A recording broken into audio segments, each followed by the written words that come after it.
Bom dia, povo de Deus, é isso aí. Vamos estudar a lição da Escola Sabatina, parte de terça-feira, lendo a mente do Mestre dos Mestres. Então a gente vai examinar hoje um pouco de o que Jesus pensava, o que ele queria fazer ali no seu ministério.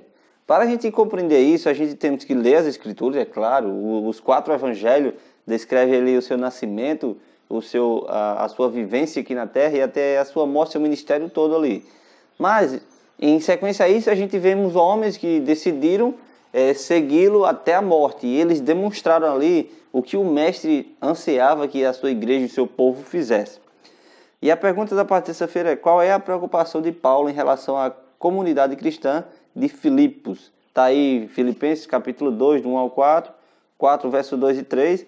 E a preocupação maior que você vê nesses textos aí é que Paulo queria que os membros da igreja de Filipe fossem unidos ali, eles ficassem em união, em contato um com o outro, entendessem uns aos outros. Então, a preocupação de Paulo era uma dessa. Essa é uma das passagens mais profundas da Bíblia. Ela apresenta a preexistência de Cristo, sua divindade, encarnação, humanidade e aceitação da morte na cruz. Esse texto descreve o longo, difícil e descendente caminho que Jesus trilhou do céu ao Calvário. Então, esses textos descrevem o que Jesus fez para mostrar à humanidade como eles deveriam se comportar aqui na terra. O que Jesus fez, ele se humilhou, ele se entregou, ele deixou aquilo que era maravilhoso ali e veio ser servo. Ele era o mestre dos mestres e veio ser servo aqui na terra.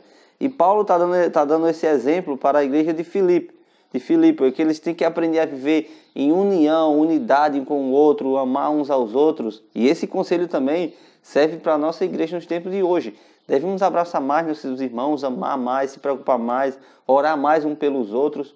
E esse é o trabalho que o mestre anseia que a sua igreja faça, que vivam em união. Salmo 133, verso 1 diz: ó como é bom e agradável viverem unidos, irmãos. Ainda na parte de texto, a sexta pergunta diz assim: como Paulo introduziu Filipenses 2, do 1 a 11, dos eventos da vida de Jesus celebrados por Paulo, quais, em sua opinião, ele esperava que os cristãos refletissem em sua vida?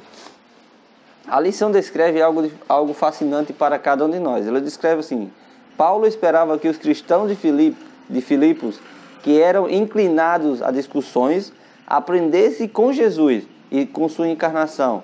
Se Cristo adotou a forma humana, assumindo a forma de servo, tornando-se semelhança de homem, Filipenses 2:7, e até se submeteu à crucifixão, quanto mais eles deveriam se submeter uns aos outros por amor. Então é isso que Paulo quer descrever nesse texto aí de Filipenses capítulo 2, versos 5 a 11.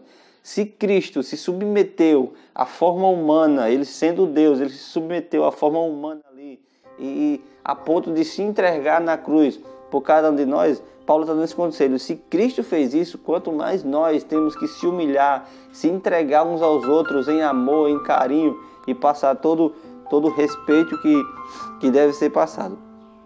Podemos moldar nossos relacionamentos com os outros conforme o exemplo da sua grande complacência e disposição de trocar as glórias do céu pela manjedoura. Que lição essa reflexão traz para nós? Uma coisa interessante que a gente tem que fazer.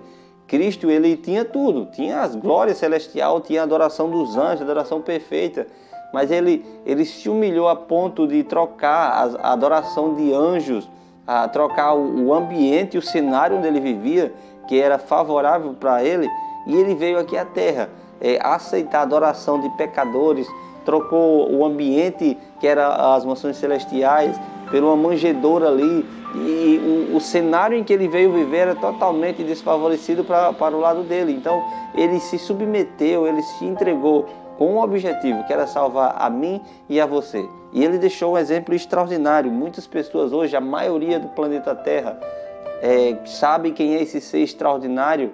Eles compreendem que é o nosso Salvador. Agora, uma coisa interessante que a gente precisa analisar é que aprendemos uma lição diferente na manjedoura de Belém e com o Mestre. que a grande obra divina de educação e salvação é realizada não quando nos exaltamos, mas quando nos humilhamos diante de Deus e servimos uns aos outros. Uma lição tremenda a gente precisa aprender. Se humilhar não quer dizer que você vai ser uma pessoa ruim ou uma pessoa inferior. Não, se humilhar, de acordo com a palavra de Deus, diz que aqueles que se humilham serão exaltados. Não é você fazer, eu sou o tal. Não, a glória é para Deus, a majestade é para Deus. Devemos amar uns aos outros, respeitar, compreender o que cada um faz ali no seu ministério e amar principalmente os nossos irmãos, que é o resumo do mandamento de Deus. Amarás o teu próximo como a ti mesmo. Então, que nessa parte de terça-feira você possa ter entendido que Deus ele tem um chamado para você. Esse chamado é seguir o exemplo do Mestre, do Filho Jesus, e que possamos amar uns aos outros assim como Cristo amou a sua igreja. Oremos. Senhor Deus e grande Pai, muito obrigado por essa mensagem. Nos ajuda, Senhor, a se assemelhar a Teu Filho amado Jesus Cristo. Nos ajuda a amar uns aos outros e ficar sempre em união. Fica conosco, é isso que te pedimos e te agradecemos em nome de Jesus. Amém.